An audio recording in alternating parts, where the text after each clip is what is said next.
پاکستان اور امریکہ کے درمیان تجارتی معاہدہ طے پا گیا۔ معاہدے کا مقصد دو طرفہ تجارت کا فروغ، تجارتی منڈی تک رسائی بڑھانا، سرمایہ کاری میں اضافہ اور مختلف شعبوں میں تعاون کو فروغ دینا ہے۔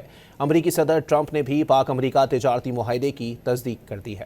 پاک امریکہ تجارتی معاہدے کا اعلان امریکی صدر ڈونلڈ ٹرمپ نے ٹروتھ سوشل پر اپنی پوسٹ میں کیا۔ بتایا کہ پاکستان کے ساتھ تجارتی معاہدہ طے پا گیا ہے۔ وزارت خزانہ کے مطابق معاہدے میں پیش رفت وزیر خزانہ سینیٹر محمد اورنگزیب کی امریکی سیکریٹری کامرس اور امریکی تجارتی نمائندے سے ملاقات کے دوران ہوئی۔ ملاقات میں سیکریٹری کامرس اور امریکہ میں پاکستان کے سفیر رضوان سعید شیخ بھی موجود تھے۔ اس موقع پر وزیر خزانہ نے امریکہ سے تجارتی ڈیل کو اہم سنگ میل قرار دیا۔